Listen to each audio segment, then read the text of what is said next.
परमार साहब, बाकी तो साहब अपन सब लोग एक दूसरे से परिचित हैं। हाँ, कोषाध्यक्ष पूरन साहब, ठीक है, सॉरी, कहने का मतलब ये है आप सब लोगों को विदित हो और खूब न्यूज़ों में पढ़ रहे हैं, न्यूज चैनलों में पढ़ रहे हैं कि हम पूर्व सैनिकों का या सैनिकों का कौन है धनीधोरी। कौन है धनीधोरी? कोई धनीधोरी नहीं है, हम ही आप हैं।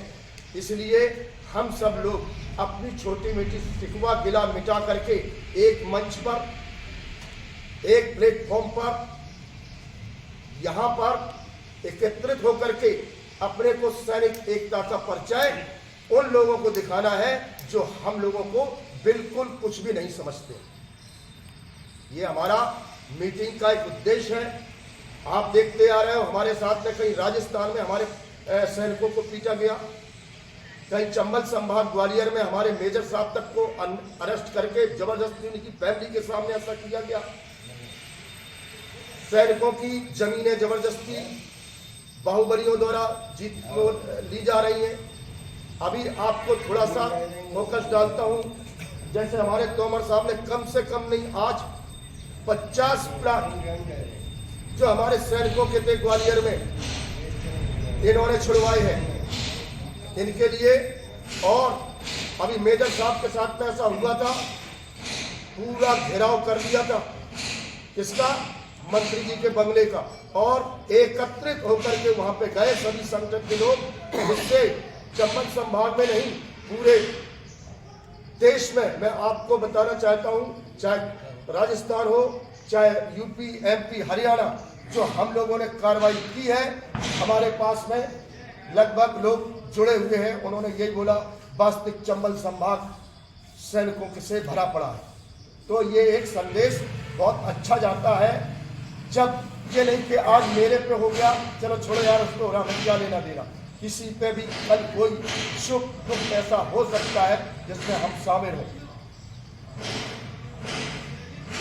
मैं आज के एजेंडे जो है, आप सब लोग अपना अभी अपना सुझाव देना, क्योंकि कुछ दिन पहले एक अपने कैप्टन ज्ञानेंद्र सिंह भदौरिया अरिच्छा, उनकी जमीन का ऐसा ही मसला था।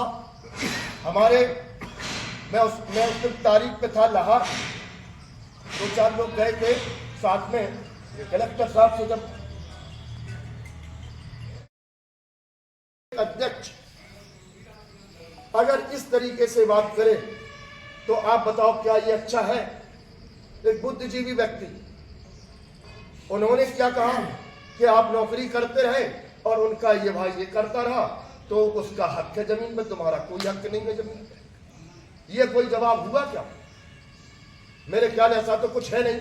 और जब ज्यादा वो चंबल संभाग अध्यक्ष तोमर जी ने कुछ बात कही, तो वहां पे पुलिस के द्वारा धक्के मार के बोले निकलो निकलो यहां से, एक अमानवीय व्यवहार करके और ऑफिस से निकाल दिया गया। इसके बाद फिर यहाँ पे हम लोगों ने आंदोलन किया, तो एडीएम साहब आए थे। उन्होंने हालांकि ये बोला कि हम उनकी तरफ से क्षमा चाहते हैं, कलेक्टर साहब हैं नहीं, तो 7 दिन का उन्होंने वो मांगा था कि 7 दिन का हमें समय दो और हम इसके ऊपर वो करेंगे। आप सब लोग इस चीज को समझ रहे हो, चाहे मेरे साथ में हो, चाहे हुकुमदद्दा के साथ में हो, चाहे इनके किसी के साथ में हो, हमारे लिए सैनिक सैनिक है। आप सब समझते हो।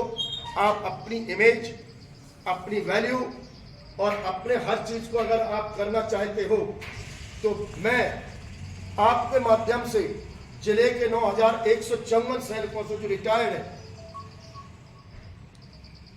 उनसे आग्रह करूंगा कि थोड़ा सा समय अपने संगठन के लिए दो। कल कोई बात आए फिर मत खड़े रहो।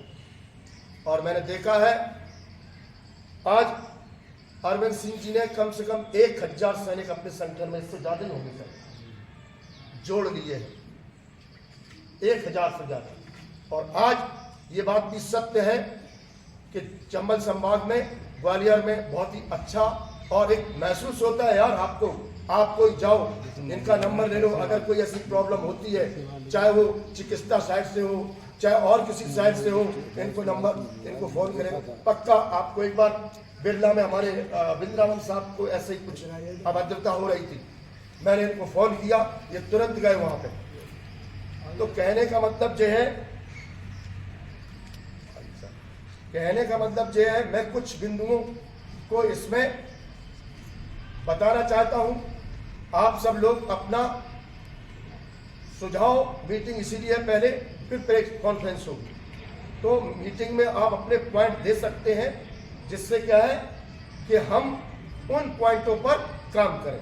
हमारे जो हमने अपने विचार हैं वो मैं पहले व्यक्त कर देता हूं, फिर मैं और सभी से बोलता हूं। नंबर 1 तो यह है, पूर्व सैनिकों और सैनिकों के साथ में जो प्रशासनिक कार्यालय है, प्रशासनिक सेवा है, उनके द्वारा अमानवीय व्यवहार आप देखते हो। मैं खुद एसपी साहब के पास में सुनील जी की समस्या थी, मैं लेकर के गया वहां पे। कल के लड़के कुर्ता, वही वाली बात है, 150 रुपए का कुर्ता कहना नहीं चाहिए, लेकिन कुर्ता वुर्ता पहने आराम से बैठे, और हम एक बुजुर्ग लोग जाते हैं, उन्होंने ये भी नहीं बोला कि हाँ बताओ वो सैनिक आए हैं बैठे, नहीं, सीधा। और मैंने टीआई से भी बात की जब इनकी समस्या थी, तो रिकॉर्डिंग भी पड़ी है। हाँ बोलिए दादा, कौन सी भाषा है? हमारा सैनिक दुकानदार से भी सर बोलता है, रिस्पेक्ट से।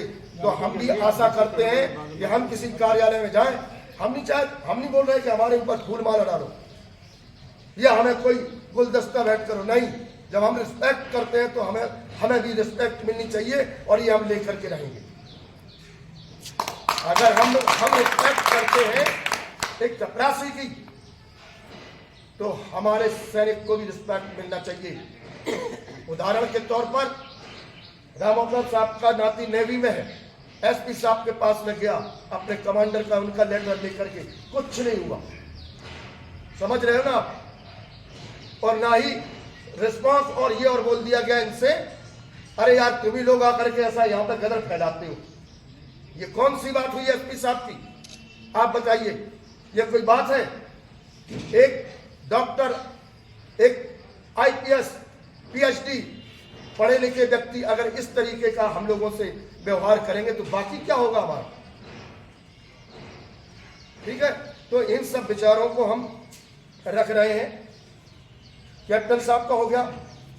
दूसरा, मुख्यमंत्री जी का वो लेटर लिया है कैसा, इसका आप उसमें पढ़ना, बिल्कुल आदेश दिए गए हैं कलेक्टर साहब को, मेरे पास में लेटर रखा है कि सैनिक, पूर्व सैनिक और शहीद परिवार एवं उनके परिवार अगर किसी भी कार्यालय या किसी काम के लिए आते हैं तो सबसे पहले तो उसको सम्माननीय तरीके से बातचीत और व्यवहार किया जाए। समझ रहे ना? बिल्कुल आदेश ऐसे ही जैसे मैं पढ़ रहा हूं, बोल रहा हूं, ऐसे ही उसमें लिखे हुए। और ये लोग लंबी सेवा करते हैं, इनको इतना समय नहीं मिलता है, इनका काम तुरंत समय में निपटा दिया जाए। जैसे कोई 10 दिन की छुट्टी है, 5 दिन की, वो कोई सुनता नहीं यहाँ पे। आप यहाँ देख लो, सबसे ज्यादा भ्रष्ट अगर कोई ऑर्गेनाइजेशन है वो है राजस्व विभाग है। इसमें कोई शक की बात नहीं है। मैं उदाहरण दूंगा, अपना भी दूंगा मैं उदाहरण, ठीक है ना। उस आदेश का पालन नहीं होना, हालांकि मैंने उस दिन विधायक साहब को दे दिया था, मैंने ये देख लिया आप आदेश, उसमें स्पष्ट लिखा है कलेक्ट्रेट में अलग से एक हेल्प डेस्क सैनिकों के लिए खोली जाएगी और एडीएम एसडीएम लेवल का अधिकारी उसमें बैठेगा और सैनिकों की बात को सुनेगा। कहाँ है हेल्प डेस्क बताइए? मेरे भाई कुछ नहीं कहेंगे। इससे ज्यादा और क्या बोल सकता हूं, लेकिन कहीं कोई सुनवाई नहीं है।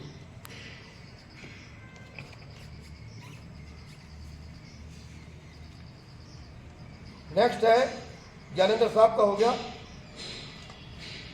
आप किसी भी कार्यालय में जाओ किसी चीज को लेकर के, सबसे पहले तो आपको क्या है, कोई भी चीज का रिस्पांस नहीं मिलेगा। हम लोगों ने जिन्हें कितने ज्ञापन दे देते हैं, उन ज्ञापनों का कोई भी अर्थ नहीं निकलता है। उदाहरण के तौर पर जिले में शहीद स्मारक है। 2022 फरवरी और मार्च के बीच में 77 लाख रुपए मंजूर होकर के इसके लिए आया कि एक भिंड के अंदर बहुत भव्य शहीद स्मारक बनेगा। बहुत अच्छी खुशी की बात, हमने लोगों को बधाई दी, क्यों हम लोगों ने ज्ञापन दिए थे कि साहब शहीद स्मारक बनना चाहिए ये वगैरह। बट हुआ क्या, 2022 चली गई पूरी, 2023 भी चली गई, लेकिन कोई भी वहां पे हरकत नहीं।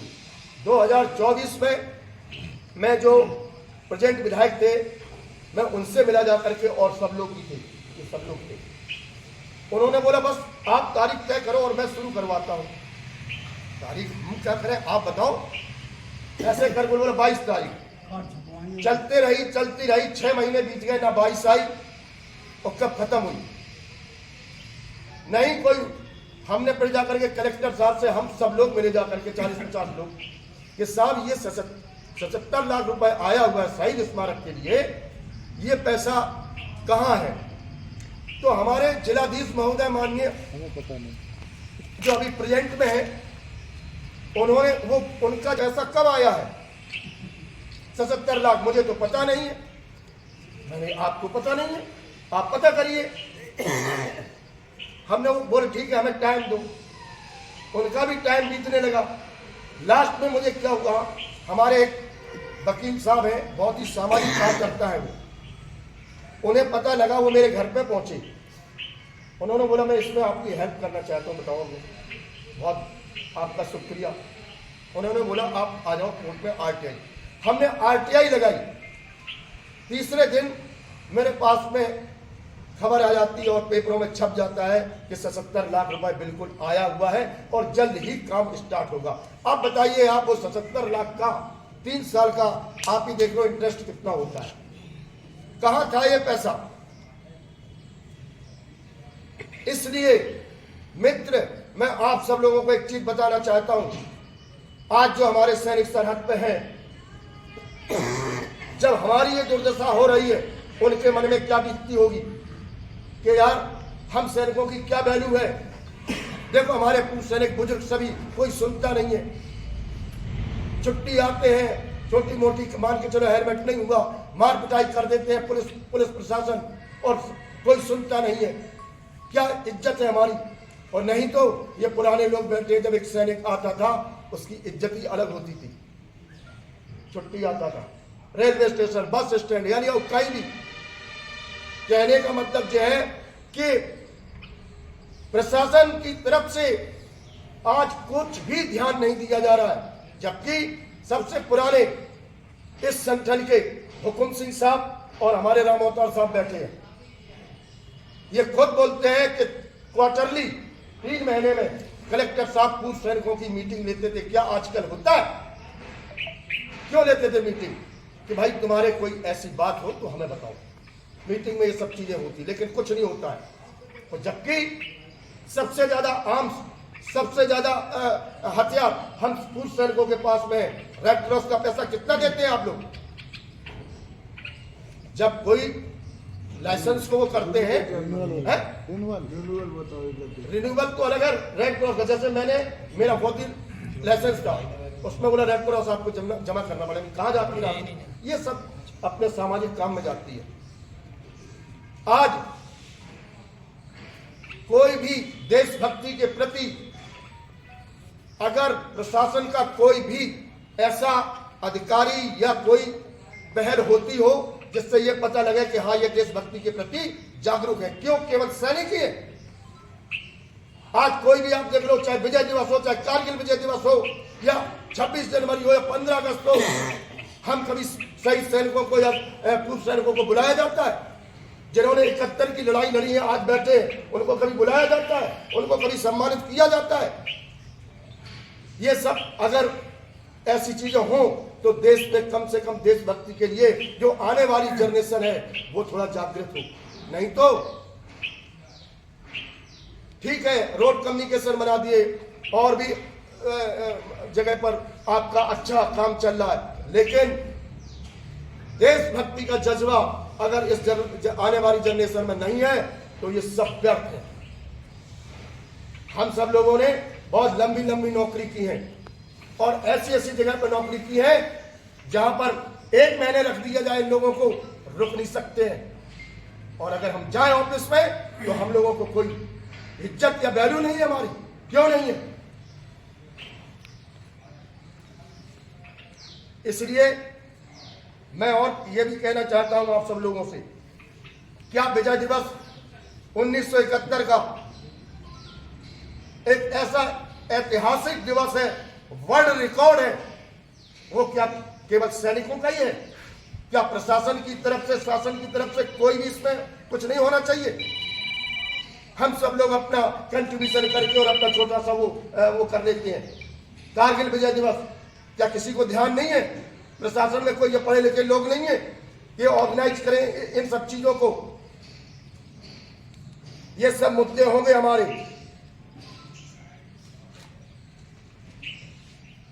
ठीक है, और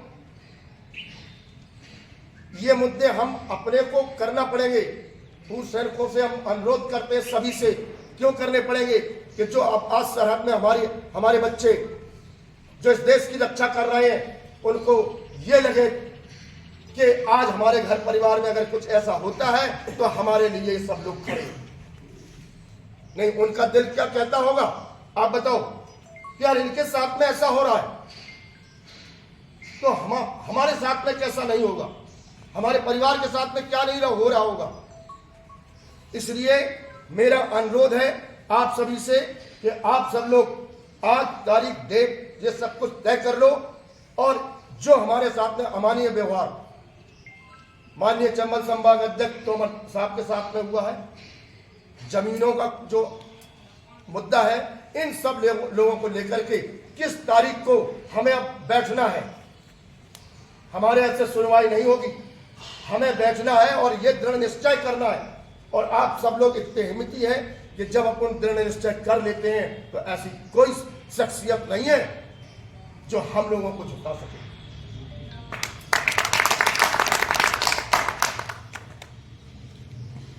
हमने अपना जवानी से लेकर के, लड़कपन से लेकर के, जवानी से लेकर के बुढ़ापा भी हमने सर्वस्व निछावर, और आज भी हम कसम खाते हैं कि यदि हमारे को दोबारा बुलाया जाए सरहद पे, हम बिल्कुल खुशी खुशी जाने के लिए तैयार हैं, निस्वार्थ भाव से। ये सब चीजें हैं, इन सब चीजों के लिए आप सब लोग बता देना कि किस दिन आंदोलन, और ये भी हम आपको बोलते हैं आंदोलन एक बड़ी संख्या में होगा। ये इतनी बड़ी संख्या में होगा अगर हमारी ये चीजें मान ली गई और हमारे को ये समाधान मिला तो बात ठीक है, नहीं तो अनिश्चितकालीन हम लोग बैठेंगे, जिससे प्रदेश सरकार, देश केंद्र की सरकार ये देखे कि आज देश का सैनिक जिसने जिंदगी भर सेवा की आज रोड पर बैठा, क्यों बैठा है? केवल चल रहा है, उसके पास कुछ यूनिटी है, उसके पास कुछ सोशल वर्क का काम है, और उसके बाद कुछ पॉलिटिकल है जो उसके साथ में वो अटैच है, जिससे क्या है कि जो शासन में बैठे हुए लोग हैं वो सरकार के अधीन है, और जो लोग समाज सेवक हैं या जो जनप्रतिनिधि हैं उनसे उन्हें रेगुलर काम है। यदि वो जनप्रतिनिधियों का काम नहीं करेगा तो वो जनप्रतिनिधि उसको वहाँ पर रहने ही नहीं देगा, शासन का जो भी अधिकार है। इसकी सहभागिता के लिए हमें क्या करना है, वो एक सही षड्यंत्र समझ लो या उसकी योजना समझ लो या उसकी कार्य पद्धति समझ लो, वो हमको करना है। तो इसके आधार के लिए मैं आपको बताता हूँ, जो आपके अंदर जो शक्ति है और आपके अंदर जो ताकत है उसको दिखाने के लिए, जागृत करने के लिए आपको आगे आना पड़ेगा। मान लीजिए कि साहब बैठे, साहब की एज आज लगभग 60 साल की है, 70 साल की एज है, और इसमें जो देश के सैनिक है और इनके अंदर जो देशभक्ति है वो किसी आम व्यक्ति के अंदर नहीं है, उतनी जानकारी है। अब उसको स्थापित करने के लिए आपको ये काम करना है कि वहाँ आगे अड़ना है और लड़ना है। उसके बाद जो आपने जो किया है वो इस समाज को स्थापित करना है और जागृत करना है। नहीं तो आप घर में बैठे रहोगे तो कोई भी बार बार आपकी इज्जत नहीं करेगा, ये स्वाभाविक है, क्योंकि जो दिखता है वही समाज में दिखता है। तो आपको अपना जो यूथ है या अपना जो सैनिक संगठन है या अपनी जो नीतियाँ हैं या अपने अंदर जो देशभक्ति है उसको समाज में स्थापित करने के लिए, चाहे वो शासन का अधिकारी हो या जनप्रतिनिधि हो, उसको अवगत कराना पड़ेगा आपको। और उसके लिए अवगत कराने के लिए सबसे बेहतर तरीका ये है कि आज आप 5 व्यक्ति भी और कलेक्ट्रेट के सामने अगर प्रदर्शन करते हो, सिर्फ आप वहाँ पर आके भूखे बैठ जाओ, जाके बोला हम अनशन पर बैठे। इसका जीता जागता उदाहरण है, आपने देखा होगा भारत सरकार की ऐसी कई सरकारें आई और अन्ना हजारे महाराष्ट्र जो नायक थे और जिन्होंने कई बार सरकारों को झुकाया। उनके अंदर क्या था कि देश प्रेमी की जो भावना थी और वो एक सैनिक थे और उनसे कोई जूझना नहीं चाह रहा था। तो आपके पास ये ऐसे कई उदाहरण हैं जो देश के लिए जिन्होंने किया है, निस्वार्थ भाव से किया है।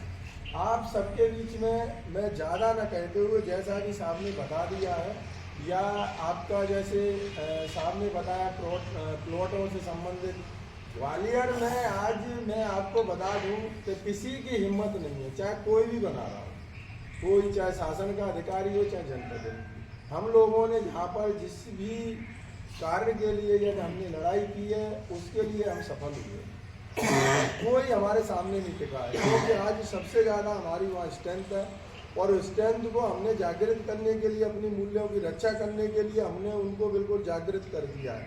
अपने अधिकारों के लिए लड़ो अड़ो, क्योंकि ये जीवन सबको पता है कि नाशवान है और हमने सबने एक दिन जहाँ से आए हैं वहीं जाना है। तो बेहतर क्यों ना हो कि हम ऐसा कुछ कर जाएं, ऐसा कुछ कर गुजर जाएं जिससे इतिहास हो, ये भारत देश हो, ये जितने भी जो हमारे देश के जो नागरिक हैं उनको पता चले कि देशभक्ति क्या होती है। छोटे छोटे काम है, 26 जनवरी है, 15 अगस्त है, दौड़ प्रतियोगिताएँ होती हैं, खेल के कुछ ऐसे कार्यक्रम कर दो संगठन के द्वारा। अपने सबके पास अपन साल के अंदर यदि अपन को 5 लाख रुपया पेंशन मिलती है, यदि हम एक साल में मान लीजिए सभी प्रत्येक व्यक्ति सदस्य है, उसमें यदि 500 रुपया कंट्रीब्यूशन करते रहे हर साल में, कोई फर्क नहीं पड़ता। मेरे को नहीं लगता है कोई फर्क पड़ता है। जिससे क्या है कि धन की आवश्यकता बहुत है, संगठन को मजबूत करने के लिए, कड़ी से कड़ी जोड़ने के लिए इसकी आवश्यकता है। यहाँ पर जैसे कहा 9000 आदमी है, तो 9000 क्या आप ये मान लीजिए कि 500 आदमी जिस जगह पर खड़े हो गए वो जगह को खाड़ के वहाँ से रख देंगे, चाहे वो कलेक्टर बने रहे चाहे SDM बने रहे, किसी की कोई ताकत नहीं है। वो आपको सिर्फ अपनी एकता का प्रदर्शन दिखाना होगा, लोगों को जगाना होगा, उसके बाद जितने जनप्रतिनिधि हैं उनको अवगत कराना होगा और जो भी शासन पर बैठा हुआ सुपीरियर अधिकारी है वो नीके मानता है तो नीके, नहीं जिस भाषा में समझता है, सिर्फ उग्र नहीं होना है। क्योंकि हमने देश की किसी भी चीज़ का नुकसान नहीं करना है और हम एक अनुशासन सैनिक हैं। अनुशासन में रहते हुए अपने अधिकारों की लड़ाई लड़ना और जिसमें देश का हित है और समाज का भी हित है। ज़्यादा नहीं कहते हुए मैं इतना ही कहूँगा, सबसे ज्यादा शहीद सैनिक है भिंड जिले में, सबसे ज्यादा कुर्बानियां दी है। और अगर ऐसी स्थिति है तो मैं तो ये कहूंगा आज और अभी डिसाइड करो कि हमें अब ऐसे काम नहीं चलेगा, क्योंकि रामायण में भी लिखा है कि नाथ देव कर कौन भरोसा और सोदिय सिंध करो मन रोसा। ठीक है ना, लक्ष्मण जी ने कहा है कि अब सीधी खड़ी उंगलियों से कि आज सम्मान मांगना पड़ रहा है। जिसने देश के लिए अपना सर्वोच्च निछावर कर दिया वो सैनिक आज अपने छोटे छोटे कामों के लिए आंदोलन जैसी इन सब चीज़ों की बातें कर रहा है।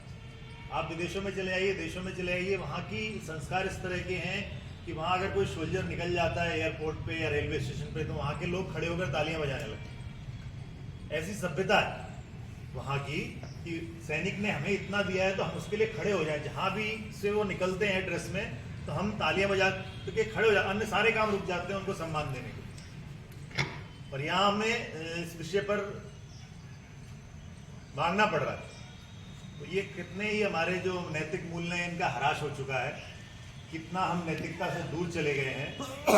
समाज सेवा, राष्ट्र सेवा, इस तरह की बातें करने वाले लोग हैं, इनको थोड़ा सा इस पर गंभीरता से विचार करना चाहिए कि कहाँ हम देश के इन मानव मूल्यों को ले जा रहे हैं।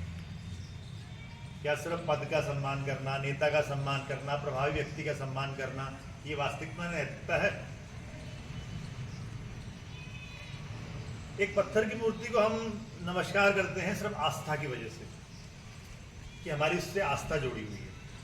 जहां हमारे देश की हम पूरी रक्षा करते हैं और अपना 24 घंटे सर्दी, गर्मी, बरसात, माइनस टेम्परेचर्स में इतना समय देने के बाद वह व्यक्ति, जैसे मैंने सुना सर से कि अपने छोटे 10 दिन की छुट्टी आया और उसका वो काम नहीं हुआ, तो ये बहुत ही गलत है। हमें लगता है कि इस पर हम सबको विचार करना चाहिए और मैं सहमत हूँ कि हमें इन चीज़ों की मांग करनी चाहिए कि विशेष रूप से किसी भी कार्यालय में अगर सैनिक जाए तो आप उसे यथाचित सम्मान तो दें।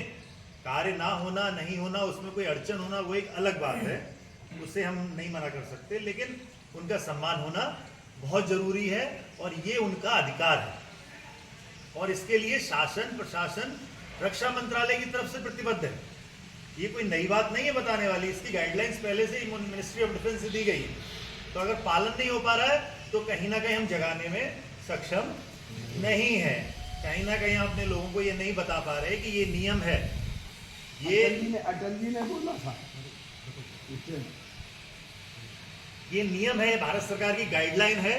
तो मैं तो पहले सबसे पहले कहना चाहूंगा कि विधिवत तरीके से, नियम तरीके से जो सेना के पत्र हैं, आर्मी हेडक्वार्टर की जो गाइडलाइंस है उनसे अवगत कराया जाए।